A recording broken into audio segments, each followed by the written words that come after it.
I'm not a trained musician, and this didgeridoo just happened to me one day. I saw someone play and I was like, wow.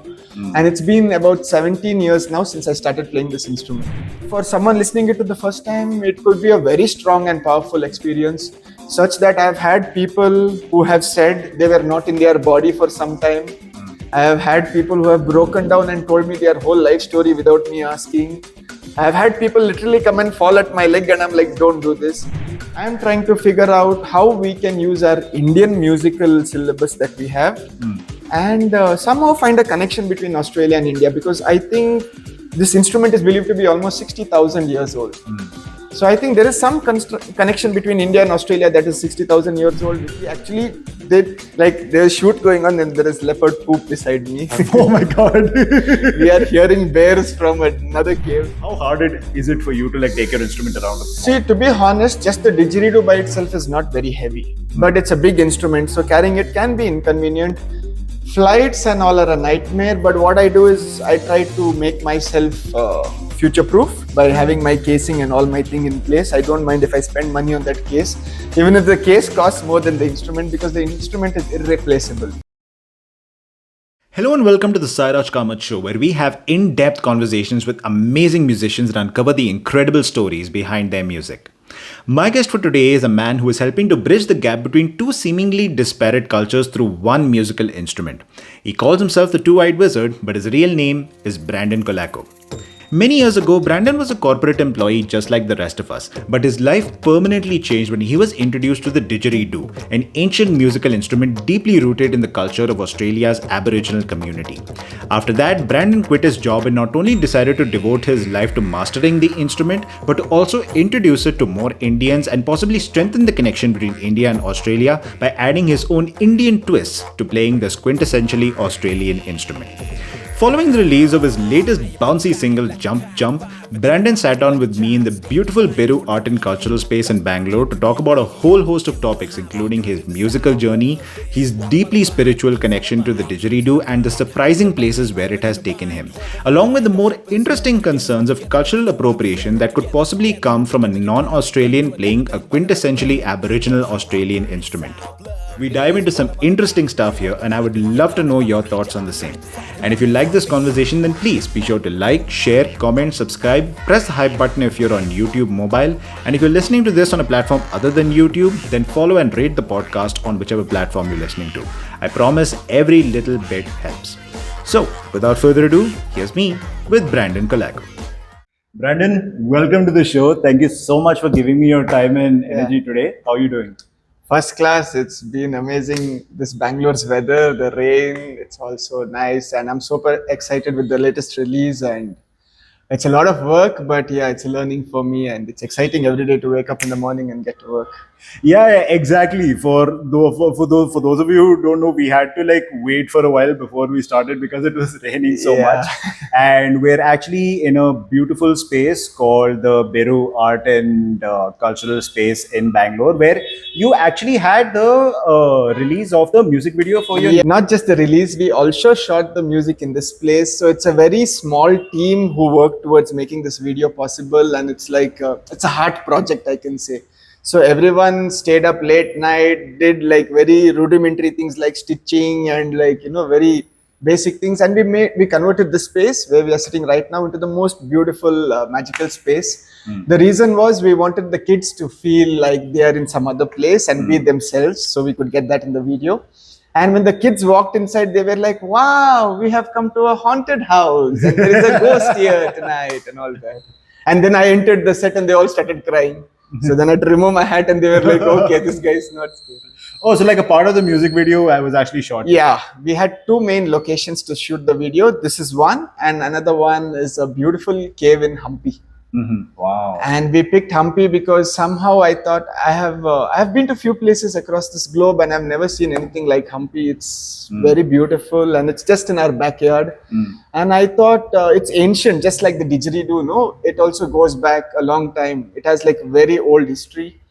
So I thought, it's the perfect thing to give this wizard the character of being, being born in Hampi, at least in this world. If he's coming from a magical world, he's coming into Hampi, and from Hampi he experiences this world.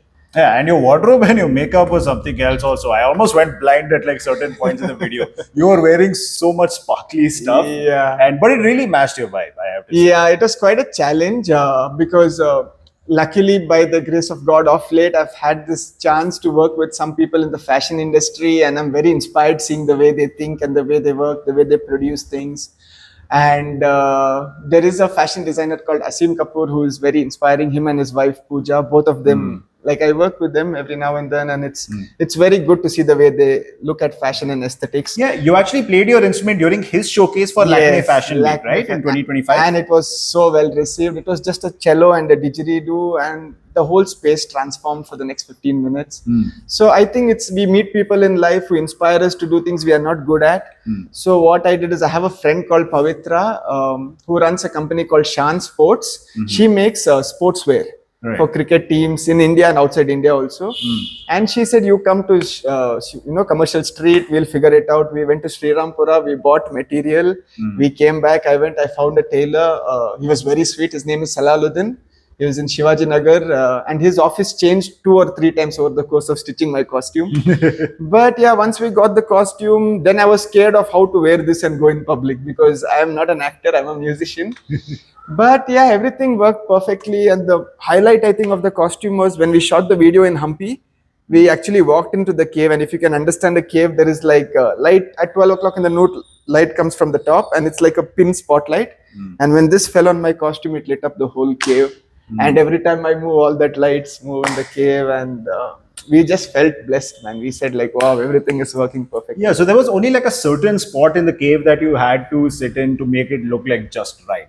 It was a surprise. Like this is a long tunnel of caves. It's like a perfect cave for a leopard, I would say. And we actually did like there's shoot going on, and there is leopard poop beside me. Oh my god! We are hearing bears from another cave. So it's a connection of many caves. It's a tunnel of caves. And it's like a surprise. No, everywhere you go and see, you see another magical spot, and the light falls different, and it reflects different. Right. And I think these stones in Hampi have a spirit associated with them. So, being an artist, I like to believe in magic and believe in things which are non-linear. No, and I somehow that's why I said, Hampi just gave me the perfect art setting to be able to think of this story as the two-eyed wizard wanting to release. A commercial project involving different styles of music and children and all of this, and yet keep our dark aesthetic in there somehow. Yeah, obviously. I mean, Hampi is like one of the epicenters of culture and history in our state. So obviously that energy would permeate into the shoot. Definitely. And even like the second day, we shot 2 days in Hampi. So the first day we shot, we were very happy, but we were very tired because we shot for 5 hours or 6 hours and it gets hot. The second day we tried looking at other places beside the river, in other spots. We saw everything and we finally came back to this cave.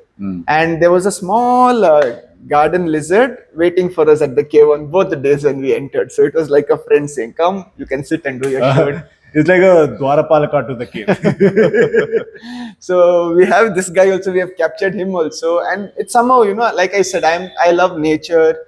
I've spent a long part of my life living in the jungle, living in the forest. So when these small things happen, because in Bangalore, I live in a very busy area and I hardly get out of my house. I'm always sitting on my computer and working. So whenever I go back to nature, I somehow find this connection. It's very simple. And I like to think like that. I like to think for nature, because I somehow believe nature always has a solution, whatever your problem is. So small things like this cave showing me this lighting thing, which we didn't predict. This lizard coming, and there was no plastic in this cave. There was nothing. So we choose to keep the actual location of the cave a secret for that reason. But it is in Hampi, and for those who have an exploring heart, they will go and find it, I think so. Yeah, but obviously don't trash it up. Yes, you need to respect the place. Otherwise, we won't have beautiful spots like this tomorrow. Forget about shooting in them, even to go and relax and experience the beauty of being in such a place, Yeah, absolutely. One of my crew member, actually, when we started our shoot, we have a very small team of 5 people. In that, one person fell sick just when the shoot started, and he had a bad stomach and all, and he had vomiting and things like that, and he was dehydrated and he had to pass out. So he literally slept for the whole shoot in a cave. Oh, And I was wow. like, how lucky is this guy? Wow, that's Yeah. He amazing. woke up after 5 hours saying, I had dreams with animals in my dream and this and that. But yeah, it all worked very conducively in supporting us and helping us create. I think we are quite happy with what we have made, and Yeah. it's got a very strong art direction, and that's Yeah. the important thing. Absolutely, absolutely. Then the final product speaks for itself, as does the director who is just sitting off screen. So actually, you know what? Why don't you just come? Why don't you just come here? Come on. I think people should see your face here. Come. You just come on this side. And Quickly, I'll jump out. No. Just sit here. Speak into this lapel microphone. Introduce yourself. Hi, Come Nikhila. on. Hi, my name is Nikhila, and You're the director of this video. and I was very fortunate to My get heart for you. get a chance to help in making the video and in directing the video. And it's also because we have a very small team and very small budget, but we decided to keep the creative direction and kind of go all out with the small team that we have. Oh, wonderful. Thank you so much. Yeah. Thank you so much. And she's amazing. She's not just the director, she's also done many other roles like makeup in the cave, like carrying all the things to the cave. Caves are not places we can just go driving and reach. You need Yes, to walk yes. for like 20 minutes. And Yes. you need to take all our gear, the shiny costume. And yeah, so Nikhila has always been very she's always been a strong support for me in the project. She's the manager of the project also. And yeah, it's exciting for both of us to sit every day and have fights about should we do that Instagram reel or should we do this Instagram reel. No, but we are learning day by day, being a small indie team.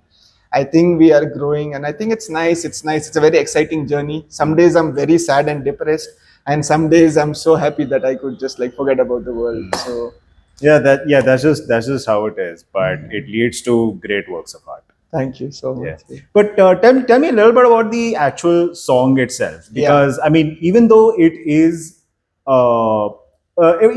very similar to what we've heard from you before, especially with your first release. Tuaki Tua. Yeah, Tua, exactly. So, but it is a little different in like the instruments that you've had, and even the guest musicians that you've had also, and it's more structured like a conventional song that people can dance Definitely. along to and sing along to. So, tell me a little bit about the creation of the song itself. So I will have to go a little back in life and tell you about my life for that, because I'm not a trained musician, and this didgeridoo just happened to me one day. I saw someone play and I was like, wow. And it's been about 17 years now since I started playing this instrument. So when I actually launched my debut EP, I had very little knowledge in music, I can say. I used to play amazing didgeridoo maybe, but I didn't know how to make sense of it and how to put it down in a structured form. I had a lot of friends come and help me. They were very supportive and they were pivotal at that point in, helping me gather my energy into understanding what is music production, what is sound, what is frequency, what is the scale, what is tempo, what is rhythm. And I decided, like 3 or 4 years back, I came back to Bangalore. I used to live in the jungle and I moved back to Bangalore and I decided to start working on music. So I moved to Goa. And once I moved to Goa, I started performing a lot. And it's like there were days where you'll have 2 shows a day. There are days, it was hard initially, but it started picking up soon and it picked up quite well. And when I played in Goa, it suddenly became a thing that you don't need to stress so much about your performance. And it's something that happens just every day. There are a lot of musicians, and that's why it's such a vibrant community there, because there are so many musicians. That taught me how to simplify my playing and play for my audience. And this is a very important lesson for me, because I didn't know about this. I thought the better you play, the better people will think you're a musician Right. and you're an artist. But people need very simple music sometimes, and the instrument speaks. So I learned that the more simpler I play, because it's a new instrument, right? In India, didgeridoo, not many people know. So when you normally tell people didgeridoo, they assume it makes a sound boom like that. That's it. But it's much, much, much more than that. So I started simplifying and I started learning how to interact with my audience. And I think 3 years is good time for me to gather this learning. And we had a chance to travel abroad and play abroad in Mexico last year, in Europe 1 year before that. And all of this I used, and I decided, let me make a very simple didgeridoo song, but not so simple. So in the overall construction point of view, if you see, it's a very simple song. It goes on 4/4 time signature. I have written all the melody parts and all for this song, so they are also very simple. But yeah, I had close friends and amazing musicians who heard the demo track and they were like, "We would love to support you on this, and we are very inspired seeing what you do." So Chie, who's a teacher of mine, I play very bad trombone, but she teaches me, and I'm trying to improve. Gubi is a close friend. I asked him, "Will you rap?" He was very happy and he was very accommodative. Ram, who's part of the band now, we have a band coming up. So Ram plays mridangam in our band, and Ram was very helpful in giving me this perfect. So I wanted to make a very easy, commercially acceptable didgeridoo song, which can have an Indian flavor, which must be simple yet not so simple. So saying all these things, I composed this thing saying jump, jump. And then the idea came saying, let's make it even more commercial by having children in it. Because, everything sounds, the didgeridoo is not a very pleasant sounding instrument. It's like the thunder. It's a very powerful instrument. And, you cannot appeal maybe to everybody. Maybe it'll sound dark. So I wanted to bring some brightness and some light into this composition. And we had I had a friend called Chandni. And Chandni was starting this small group called Curious Thoughts, where she was teaching young children on how to be better performers and how to learn the art of being a performer, basically, how to face a stage. So I asked her just as an idea, do you think your kids will be up to sing on my song? She said, yeah, we had 12 children in the recording studio. We did that. So everything happened just like that in small steps, with the audio production. With the video, Aki, who runs this space called Beru, comes near my house every morning to drink coffee. And I meet him every morning. So after being worried about how to shoot this video for like almost a month, one day I was just telling Aki my concerns and he said, children, how many do you want? I have dance class in Bharatanatyam, I have dance class. And we actually wanted just 3 or 4 kids in the video. But then on the day of the shoot, we saw 15 kids and it was like, whoa, and we just have 1 hour with them and our smoke machine didn't work, our main light blasted. But yeah, the kids were very sweet and they're super talented kids because they are also artists.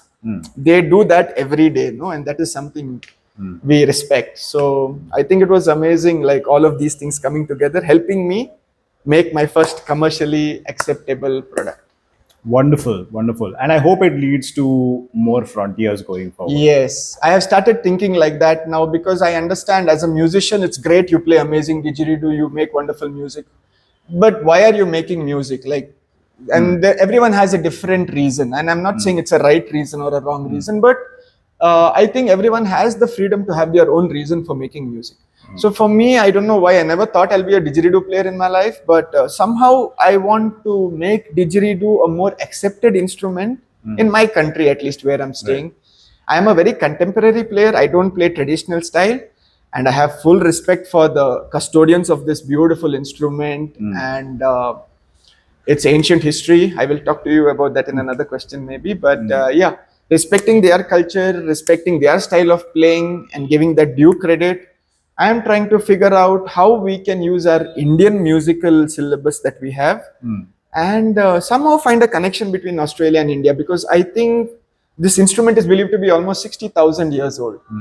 So I think there is some connection between India and Australia that is 60,000 years old, which has not been looked into, and it's through language, I think. Our languages are very similar from southern Indian states and the Australian language. I find a lot of similar words. And this is my work nowadays, trying to find a link between India and Australia through this didgeridoo, using this as a tool to help us have better bilateral relationships, to have knowledge exchange, because they are also a very ancient community. The Australian, the custodians of the Idaki, it's called the Idaki there. It has many names. This is the little knowledge I know about this instrument. But yeah, it's the backbone of their community, and they respect it, and it's the center of their religion, basically. So if it's so dear to them, it gives them divine power. Like they say they can control the weather, they say they can do telepathic conversations, they say they can cure you of all your diseases just by playing the didgeridoo into your body. And it's the power of intuition, that they are hinting at. And I think that is wonderful with all ancient communities from this planet. So my work nowadays is pretty much just trying to find this link between how to connect. For example, Carnatic music is also quite old. And we have paid a lot of attention to the language we speak, to the syllables we say, to the phrasing of rhythm within that. And when you listen to traditional Idaki playing, it is very rhythmically complex. It is not simple at all. Like I said, it's the thunder. No, it is short, but it's powerful and it hits the spot. So yeah, basically it's trying to just introduce this to a bigger audience in India. Okay. Okay. I'm a little curious about one of the things that you just said, forming ties between India and Australia. And specifically, you were talking about the First Nations peoples of Australia, who are the custodians behind this instrument. So, being in India, how have you been able to form those ties with the population that introduced the instrument in the first place? Yeah, so a small story is my teacher, whose name is Mukesh Diman, who's no more, who passed away like about 4 years ago. He had a very life-changing event in his life. He says he had an accident and he had a complication in his body, and he was sitting beside River Ganga. He used to live in Rishikesh, and he was very worried, thinking, how will I raise money for this operation? And he says a man came to him with black skin and blue eyes. And he told me, Mukesh, you show me bamboo, I show you something. And Mukesh ji said this man was from Australia, and he taught him how to make the didgeridoo. And from there, Mukesh ji's love for this instrument started. I think he played it for more than 40 years of his life or 50 years of his life.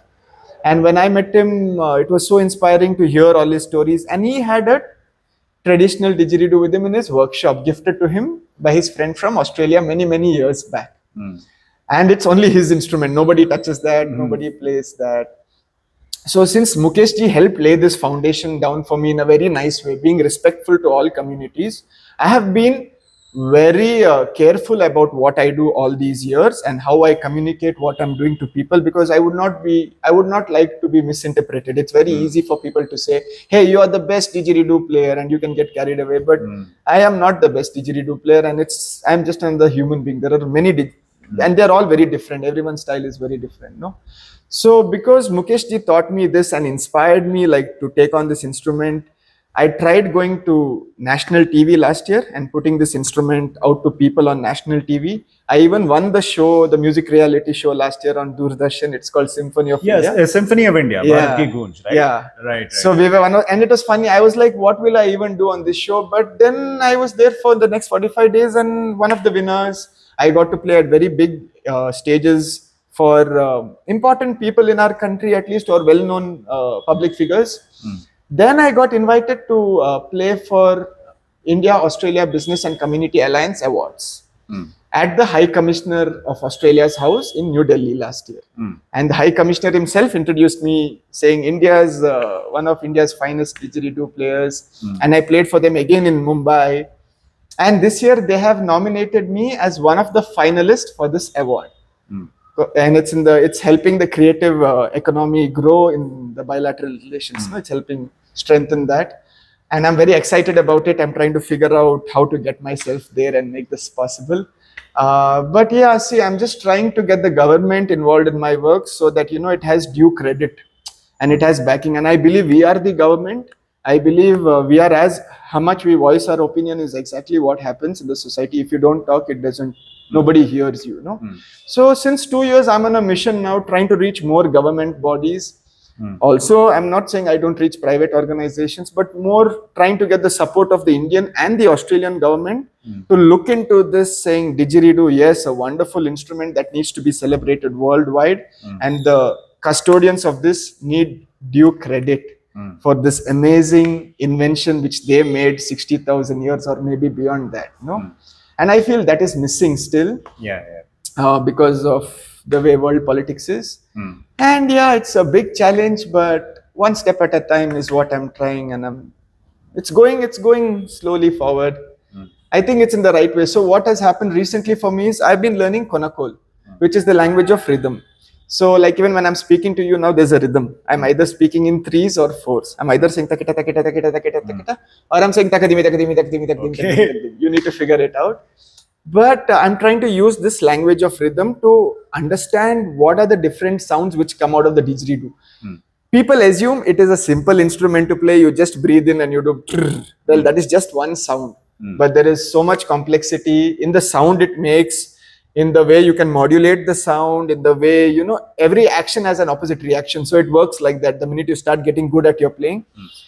And I'm trying to just make a language of didgeridoo using Colaco. So we already have beautiful compositions in Colaco, and when you transcribe that into the didgeridoo, it's a whole new sound. Have you managed to play the instrument in Australia itself? Because I'm sure they would love to see the Indian influences you put into it. Yeah, till now, it's not yet happened. I've still not gone to Australia. It was a plan many years back in life. But then I quit my job and priorities changed and I had to do other things in life. And I decided to become a musician. Actually, when I was a corporate employee, I just thought I'll take a holiday and go to Australia and come back. Right. But I prefer traveling as a musician now in life. And this year I have an opportunity. I have an invitation from Australia saying, I am one of the small group of finalists and 2 people have been selected from India. But I need to just figure out how I'll fund myself, because being an independent musician, it is very expensive sometimes to make to fund diplomatic events and like gala dinners and things like that. These are not really in my budget.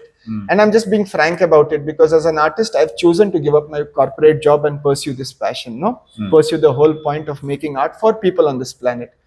And that is the struggle. But like I said, to answer your question whether I've played in Australia yet, no. I played in Europe and they were like, namaste, namaste, namaste, we love you. I played in Mexico and they were also like, we have a didgeridoo maestro from India, because I have a very Indian style of playing. I do this odd time signature things, and you like, I can say this on the didgeridoo perfectly, and it's not very common. So the didgeridoo comes from Australia, but in India, people assume it's from the West.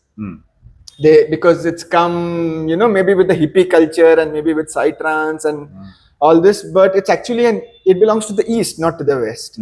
And it's far closer to us than the West, no? Right. So my thing is like to redefine its image in India, saying it's not just an instrument you use for healing or you use it for that. It can also be a beautiful musical instrument and you can learn how to play it.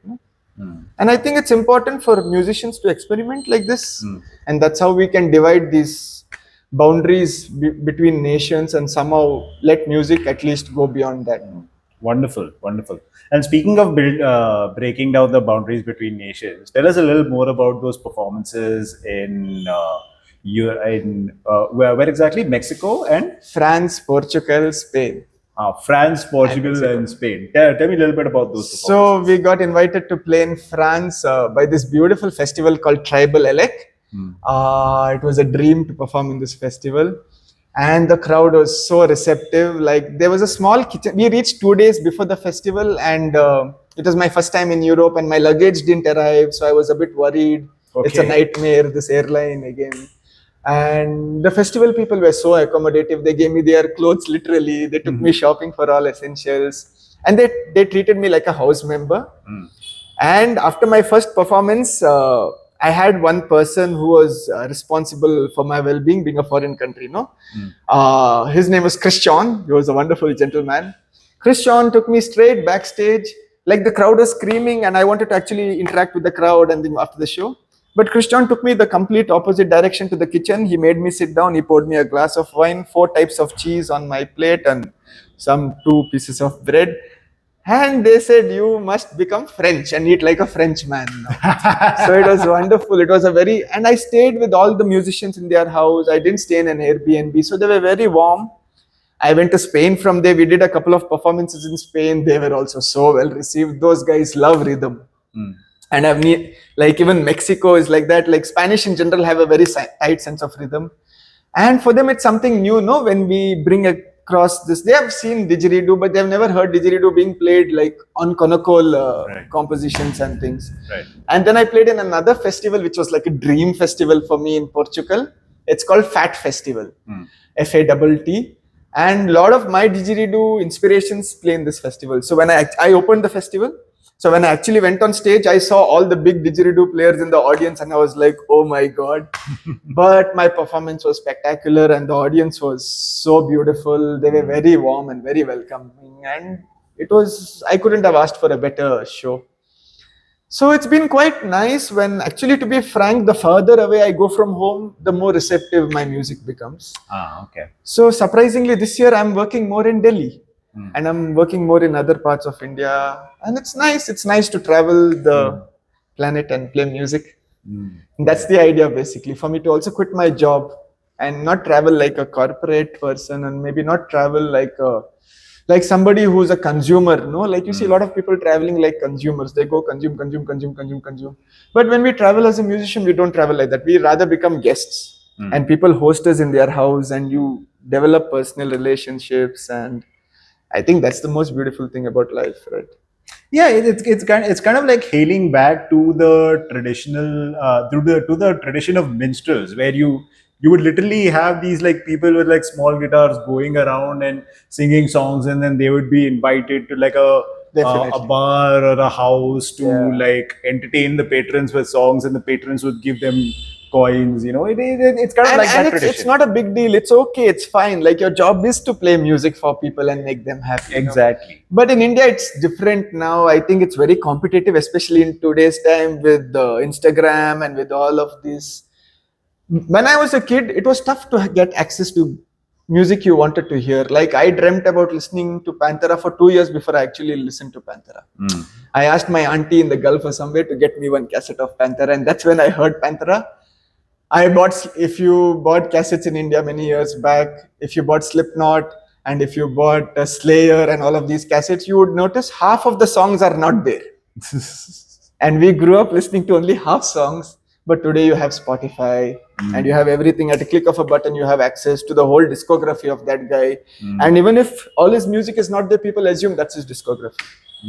Yeah. So I think times are changing, and we need to change. We need to Yeah. always be on par, no? Yeah, absolutely, absolutely. But you mentioned that you listen to a lot of metal growing up. Yeah. Right? Yeah. So why haven't we heard the didgeridoo in like a rock or metal song instead of like a dance song? Can you imagine like doing Master of Puppets and didgeridoo form? Definitely. So we have a show coming up soon. We have a show coming up with the Two-Eyed Wizard Band. Right. And I'm so happy to say that we are tribal progressive metal band, maybe. Okay. I don't know, with rare instruments, but we have, like, the instruments in the band is, we have a drum kit, we have guitars, we have didgeridoo, and we have the mridangam and other percussive instruments. So it's very heavy sounding. We are covering one song on Rage Against the Machine, but changing the time signatures. So I used to be called Metallica when I was in school by my friends. That's how Okay. much I loved metal and how much I loved Metallica. But then when I grew up, things changed in life. So my music interest kept changing. And I think I don't listen to much music anymore in life unless I'm like free. But now I'm producing music and I'm studying. So that is also a kind of, it's a different meditation, no? But yeah, as a child, I listened to a lot of metal music, and I think all the music I write is inspired from there. So bands like Tool, bands like Metallica, bands like Rage Against the Machine, and many other bands are like primal inspiration for me. So whatever I compose, even Jump Jump, if you turn off the kids and if you turn off a couple of the sweet sounding layers, it'll sound like a metal track. Okay. Just I need to give a little more distortion on the didgeridoo and it's like a metal track. So even, the didgeridoo produces a sound frequency across the whole spectrum that we can hear. It produces beyond that, in fact. So mixing this with like bass instruments is a very challenging thing. Yeah. And for me, somehow in my music, I like for the didgeridoo to be in the center. So that's always been a challenge, even with the first album, even with Jump Jump. But I had a couple of friends, namely Krishna, who goes by the artist name of Space Hydra. I have another friend called Venkatesh Bhatt, who goes by the Instagram handle of Venki Gigi. And I had the most amazing mix engineer I met recently called Aniket, who totally transformed this song, and he gave me a mix and I was, wow, it is possible to have didgeridoo, mridangam, bass and the kick also without compromising. So for people who really love music, I would ask them to listen to our mix again, because it's a lot of work going behind that mix, and we are working to make that better. So we are not just making basic music, putting the didgeridoo in there. We are actually making music with the didgeridoo, keeping it as the center and building everything around it. Okay. And circling back to traveling to all these countries with your instrument, and like you mentioned, you didn't receive your luggage for a few days when you went to France. I'm sure you must have some horror stories about like taking your instrument and traveling to different locations. Like, do Yeah. you is how hard is it for you to like take your instrument around the See, to be honest, just the didgeridoo by itself is not very heavy, but it's a big instrument, so carrying it can be inconvenient. Flights and all are a nightmare, but what I do is I try to make myself future proof by having my casing and all my thing in place. I don't mind if I spend money on that case, even if the case costs more than the instrument, because the instrument is irreplaceable. It's not a piano or it's not some other instrument which I can just go and pick another piece. No, it's a very unique instrument, and it's very hard to get another one which sounds exactly like this. Um, but over the years, being an engineer, I also make my own instruments. So over the years, I've learned how to reduce the stress of mine that I can't control, which is airline and many things. It's like when you, for example, I have a bag with my stand and my instrument. I never play my instrument without my stand if it's being mic'd. That's one of the fundamental rules. You will never see me play didgeridoo without my stand with just one mic. It'll be very, very rare. But one of the most pissing things for me in life is to carry this bag with the stand and the instrument and stand and not know what to do. So that's the hardest part. But regarding airlines and all, like, I mean, airlines can be quite. I was stuck with this Indigo fiasco which happened in November. I was in Delhi and it was total chaos in the airport. But I think it's how you deal with the authorities and with these people who handle like I would say once in every 20 times you will find one person who is tough. But I'm happy to say after the recent episode with Anushka Shankar and all of this, it's somehow I feel at least that people are more sensitive that yes, it is a music instrument, and yes, it is not just another piece of furniture or it is just not another piece of luggage. If the musician is upset about it, he must be having a valid point about it, no? So it is a challenge. In fact, I make my own instruments, and when my customers buy it, I try and give them a bag with it, so that because it will break. The reason how I learned to make didgeridoos is because I made one. I spent 15 days in Rishikesh in my teacher's house. I made one with his son. I bought it to Bangalore. It was 7 feet long, and it was beautiful. And one day it fell down and broke within a week. And then I got depressed for 1 week. Then I called Mukesh ji's son and I said, his name is Shubham. Shubham, kya karna hai? He sent me a photo. That's some WhatsApp I just started with some sawdust and some araldite. And he said, koi tension nahi. And then trying to fix it, I destroyed it some more. But then in course of time, I learned that I love wood. And Jesus Christ was a carpenter. I think, it's got some insight into... it's a very Zen-like mode because wood lives. Wood is not dead. Even if you cut the tree and the tree, assume the tree is dead, it's gone. But the wood is still breathing and living for the next how many ever years, depending on the type of wood it is. So my teacher taught me that just like your body, wood also has it has tissues which conduct water. It has minerals flowing. How to identify? We call it grain. How to read the pattern of grain in the wood, where to understand which is down, which is top. So my teacher used to work with hand tools. And somehow being with him, the reason he taught, again answering the same question, reason he taught me to make the instrument is so that if it breaks, you can fix it. So that if that airliner guy also destroys it, you can fix it. You don't need to worry where will you get another instrument, because if I want to buy a didgeridoo, a good quality didgeridoo, it is very expensive and it has to come from abroad, and that wood doesn't belong to India, so it will have all these problems of warping and all these things depending on how it's made. You can never tell 100% how wood will behave. Maybe you can tell 99% how it will behave, but not 100%. So that is the reason I don't make didgeridoos full time, because I want to be a musician and somebody who makes music rather than... my teacher was an instrument maker, but I am more of a musician. But once I teach people to play the didgeridoo since many years now. I have a lot of amazing students, and they support me. In fact, they give me some of my biggest shows and things like that. And I give them instruments when they finish their course. It's a fixed course, and it's nice. So I try to teach people also how to make this, because it's not a conventional instrument where you can just go to the shop and buy it and come. So if you know how to make it, then you need not worry about what happens if it breaks. That's true. Yeah, if it breaks, you can still fix it. Absolutely. And, like I have one instrument with me. I was on the sets of Doordarshan and it was broken. Oh. 2 days before the final, and we have to play with that instrument only because the key is required. I wrapped one tape tightly around it, hid it in my hand, and I played, and it worked. No, it did my job. We won the finals because of that instrument. So Wonderful, like that. wonderful. But you know what? It's interesting that you talk about the intricacies of wood so much when, according to my research, is it true that the first didgeridoo you ever made and had was made out of a PVC pipe? yeah. It was. So I just saw in the year 2010 or 9, I saw Highlight Tribe, which is a band from France, play in Bangalore. And I was blown away with the sound of this didgeridoo. I came home and I didn't know the name. So I asked another friend who was in the party with me saying, what is that instrument? No? And he said didgeridoo. Then I researched and I found a lot of articles on the internet. So I went and I got myself a PVC pipe. Everybody laughed at me. My friends laughed at me. I had house help coming. They were like, our sir has gone mad. Don't know what he's doing.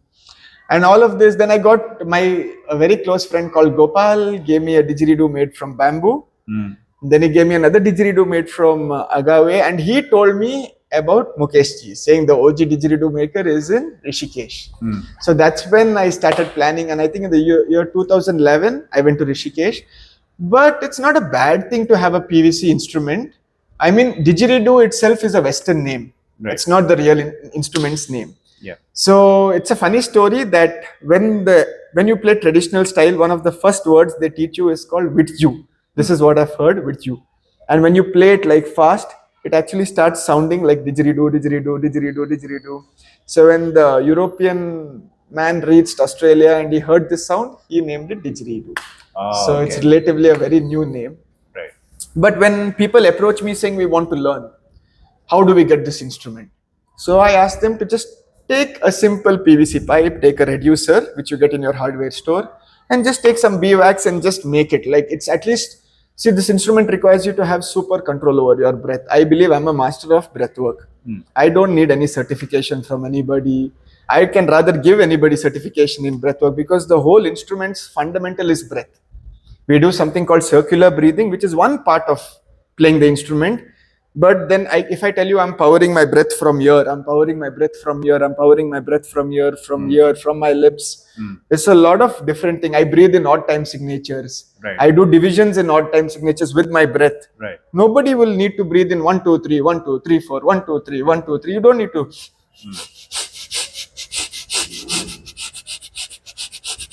So you have this superior speed that you get control over of. And I do a lot of high altitude trekking. So when we say pranayama in yoga, what does pranayama really mean? I think it's the movement of energy through your body rather than just sitting and breathing with one nostril open and closed. Right. There's nothing wrong in that. It's a good practice if it gives you peace. But I think when you play the didgeridoo, you actually start understanding the essence of breath, the essence of prana in your breath, and how to harness this prana. No. Right. So I can have fever and be in a performance, and I can be like, I'm going to collapse now. And with 2 breaths, I can have full energy, enough to like power through for the next 2 hours. So the instrument has this potential that you can, it makes you feel superhuman, and I think it's part of the balance of and the relationship with an instrument. Yeah, absolutely. Now let's get a little more into the interesting places that you have found yourself in thanks to the didgeridoo, and that is incredibly like playing in one of the biggest fashion events in the world, Lakme Fashion Week in 2025. So how did that opportunity come along and how did it turn out? It was very funny actually. I have a close friend in Delhi called Akhil, and Akhil is an amazing pianist. And Akhil was just learning to play the cello.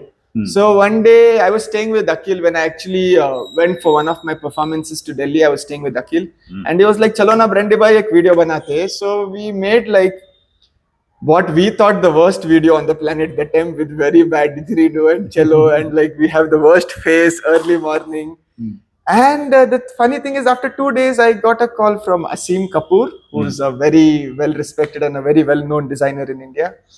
And Asim said, "I love this didgeridoo, and what else can you put with it?" Then I told Asim we can pair it with percussion, drums, this, that. He listened to everything and he said, no, no, no. I really like what I'm seeing on Instagram. That the total disharmony, the total chaos that exists between him playing that and me playing this instrument.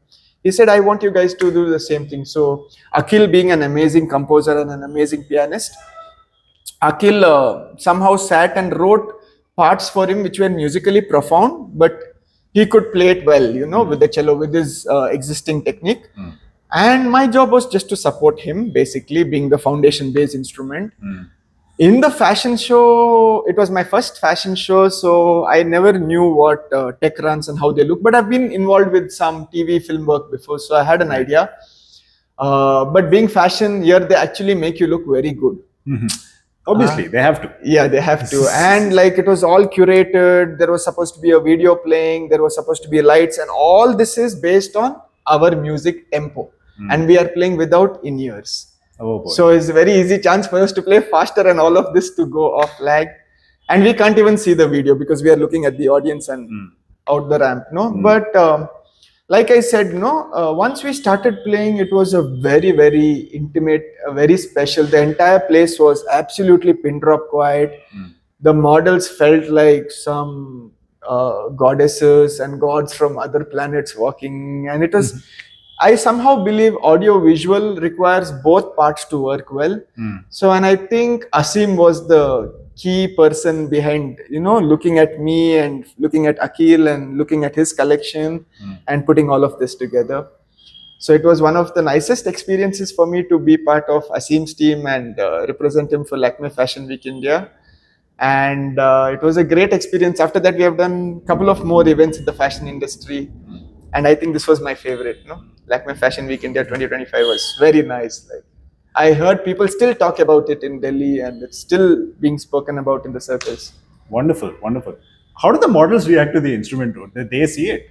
Yeah, Like, first, like before or after the show? yeah, they were very supportive. They loved it. In fact, I don't remember. There was a very beautiful model who came and said, she spoke in very simple language and said, "Sir, I am so and so. I really love your instrument." And it's like, because they are models, we assume, they will be from a higher, fancier society and all. But no, it's all individuals. It's all professionals trying to do their job. Right. So I think it was very nice. And like the team we worked with was like, we got very good feedback. So it's something which happens regularly in every show now. We get good feedback. And we take it for granted that you get good feedback. But I'm assuming, it's people coming and telling you, saying, we really love your work. And that is what keeps us going forward, Absolutely. Absolutely. As a musician, when someone comes and tells you, I really love what you're doing. I don't know your instrument. I don't know your style of music, but I will come for your show tomorrow. Yeah. That is all we want. Yeah, but ultimately at the end of the day, it's not about the glitz and glamour. It's about the music and the spirituality behind your instrument. I mean, like you've just told us previously and in our private conversations together, there is a lot of nature and spirituality connected to your instrument, which you channel all of that through. So tell us a little bit about that. Definitely. See, so basically Two-Eyed Wizard is a very commercial project of mine. Before releasing Two-Eyed Wizard, I used to still perform, but as a hobbyist. I used to work mostly. And every time I played music, I used to want to get into this spiritual place, but then people will be talking or something, and it used to always irritate me and trouble me. It's like, but then I decided that I want to make a commercial project, and I had all these rhythms and ideas. So I have this secret project for myself called the Third Eye Wizard, which I don't reveal on posters or in public, or it's only when I talk to people and they ask me about my journey. So I think Third Eye Wizard is a very strong project for me personally, which inspires the Two-Eyed Wizard to come up with all these ideas. So when I still do wellness events, like I do learning and development sessions with educational institutions, with corporates. I do wellness events, different kinds of wellness events for people who have, for old age homes, for people like with challenges, physical challenges, mental challenges. So for many different type, I do it out of heart most of the time, rather than making it my main thing. And I must say this instrument has a power to touch my audience in a very special way. For me, maybe like I said, no, it's a habit. You do it every day and you somehow become, you know you are it's happening every day that you lose that uh, what do you say, what's the right word? The spark. Yeah, the spark of it being special. Now it's right, special for you every day. Right. Okay, but for someone listening it to the first time, it could be a very strong and powerful experience, such that I've had people who have said they were not in their body for some time. I have had people who have broken down and told me their whole life story without me asking. I have had people literally come and fall at my leg and I'm like, don't do this. Because that's not me. I am not a healer. I'm just a musician and I have my own set of problems. But this instrument has this potential. No, it's a very simple instrument. It plays on one single note. Have you ever heard people listening to one note for an hour? If you listen to one note for an hour, it can be quite a meditation by itself. No? So I believe the didgeridoo is one of the original meditative instruments on this planet. And it's very different. It's the thunder. It's not meant to sweetly guide you and all. It's meant to create an impact and like shatter your reality and show you what it is. No? Right. So I like to give this back to society every now and then. And when I play my meditative concerts, I try to play them non-musical. When I say non-musical, I try to play it like a challenge. Like I'm an artist. I also paint sometimes. And when I paint, I really don't know what I'm going to do sometimes. I just take color and I throw it all over the canvas. So with the didgeridoo, it's the same thing. I just start throwing and people are lying down, people are snoring, people are sleeping. But I believe they are not deep asleep. They are in a state of lucid dreaming, because that is what the didgeridoo is also all about, in my opinion. I believe the dreamtime religion, what we call it, dreamtime religion is again a very English word. It's the First Nation people's custom. And they believe their dreams are as real as their waking time. For them, their dreams are not fake. So for them, for their ceremonies, they have elders in the village who sing their song lines, we call them. Right. And these song lines are very, very ancient and old, and they are passed down from generation. So these song lines are basically a map of the continent. So it tells you where to go, where to find food, where to find. And traditional First Nation people are hunter-gatherers. So they are not farmers, they don't settle down. And that's how their community has been. No? So in their ceremonies, the village elder comes with the idaki player and he has these sticks with him called Bilma, I think so. I'm not 100% sure.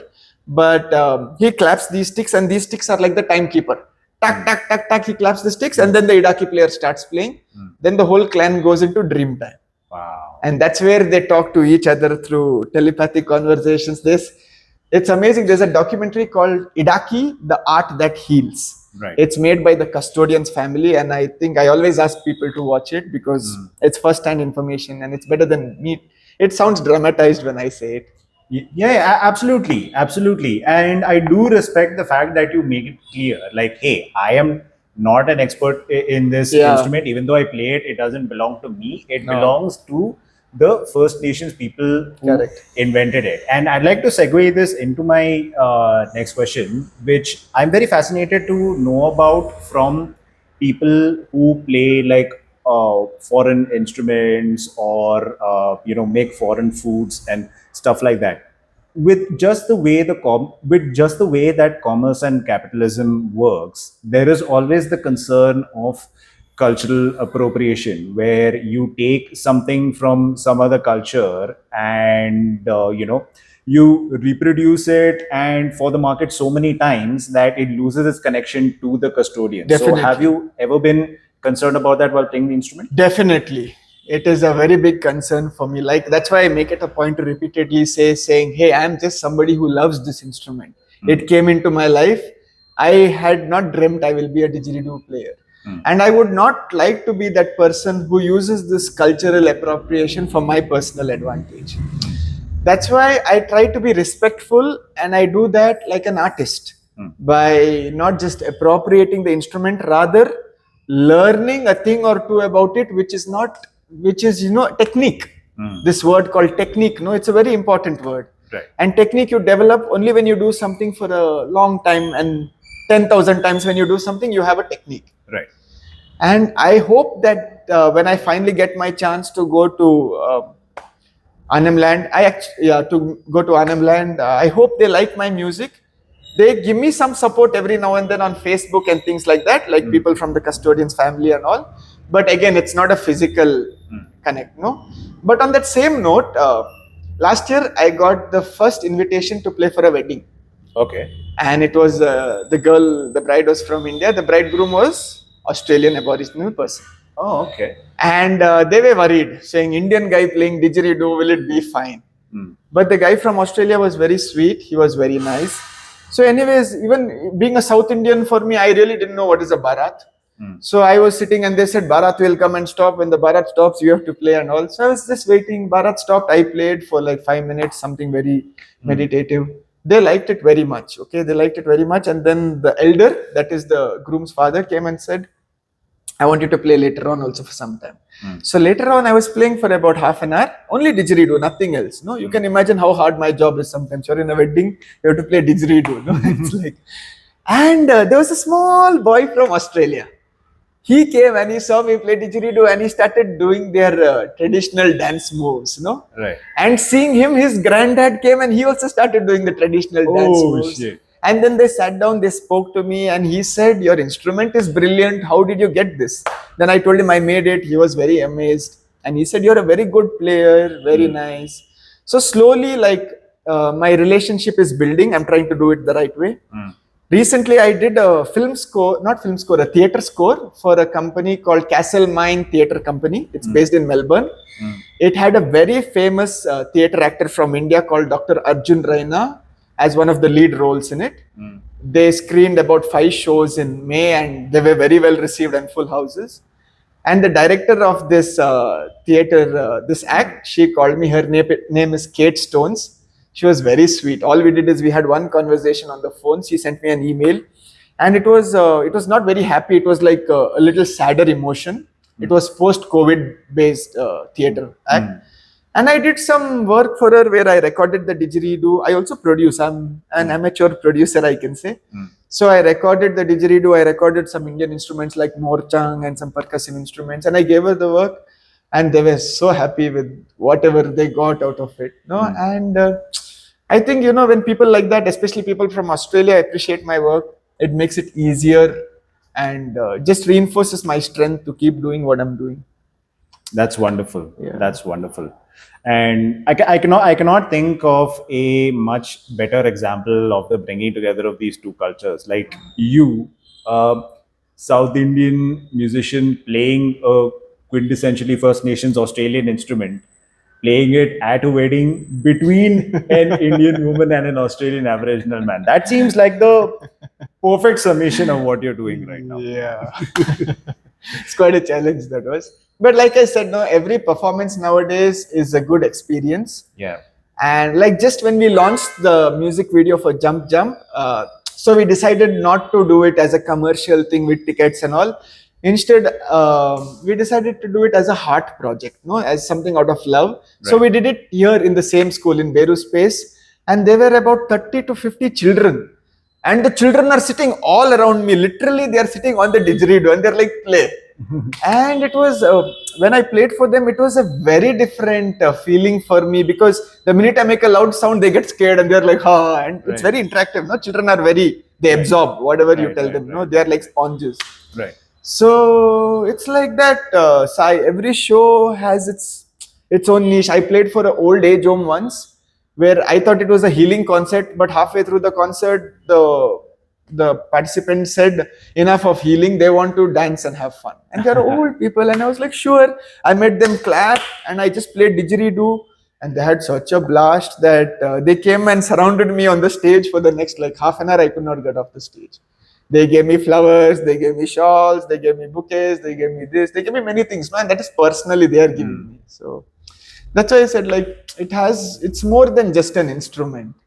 It has its own limitations. I wish I was I was a musician who played a melody instrument sometimes, or I wish I was a musician who played an instrument which I could play after food, or I could have a beer and sit and play my instrument. But didgeridoo doesn't let me do that. Right. It demands basic discipline. Right. I need to fast before I'm performing. Right. I don't touch alcohol before I'm playing, because it just doesn't work. Like I said, it's a breath. It's an instrument which demands your breath force, your life force, Right. literally. Right, You know? right, So if you mess with it, then it starts messing with you. And I learned it the hard way. Actually, I had a very bad stomach for a long time, and I finally went to a surgeon one day who told me, you have some rare syndrome. Something you're doing in life is resulting in you swallowing air, and there is a lot of air in your stomach. And then I thought, okay, maybe it's the didgeridoo. And then I used the didgeridoo actually to become a cure for my problem. Oh. So the same thing that was the problem then became the cure. All I had to do was organize it and, just listen to my body. Ah. So just started fasting and playing it, and it just fixed everything, man. Like it's like it cleans your whole system, not only physically but even on a more emotional level, even on a spiritual level. You may be very worried. If you play this instrument for 5 minutes, you forget all your worries. Wonderful. I don't play much anymore because I've been very busy off late with the edit and this and that. But yeah, that's how it is. Yeah, absolutely, absolutely. So, what's next on the cards for you? After this song? After we release Jump Jump, basically Jump Jump is already out. I have a show with a band coming up on July 10th at the Raft Koramangala. And like I said, I'm super excited to play with a band. I love a band any day over the computer, and it's human. No, it's going to be a banger. I hope it's going to be very loud. We are Right. trying to go make our sound as loud as possible. At the same time, we will keep this concept of spirituality in mind. No. Right. Other than that, I have another song coming out for release soon. It's in the mix process currently. It's a jungle drum and bass inspired song with the didgeridoo. Nice. So it's very different than Jump Jump. It's much more dark, and it's more like my metal influences are coming out in it. And I have another inspiration. It's still in its idea phase and still in its pre-production phase, where I'm from Mangalore. Right. And we have something in Mangalore called Pilivesha, which is like a tiger dance which happens during Dasara. Right. And there is this beautiful drum called the tase. They play it at ridiculously fast speeds, like that. And I just want to see if I can somehow collaborate with these Pilivesha guys and get the didgeridoo in and do another cultural collaboration like Jump That'd Jump. be awesome. Yeah, just trying, man. I'm just staying focused and trying to make more products from me, because I figured I'm an artist. Whether you're successful or no, you still need to make art. Wonderful, wonderful. Well, Brandon, thank you so much My for pleasure. your time today. And I have I had no concept of the didgeridoo before I came here, but I feel like I know and understand the instrument a little better now, despite not being able to play it. But yeah, I can thank teach you so to much. play it if you want. No, it's very simple. Yeah, but okay. If I'm interested, and more importantly, if I get the time, because all of us are so busy, I'll let you know. But again, thank you so much. My pleasure. And everyone, follow Brandon Colaco, Two-Eyed Wizard, on all of his social media channels. Check out the new single Jump Jump and the music video. If you haven't, follow him on all social media platforms. Stream his music on all streaming platforms. And if you like this conversation, like, share, comment, subscribe. Press the hype button if you're on YouTube mobile. And button. we'll see you soon. See you soon.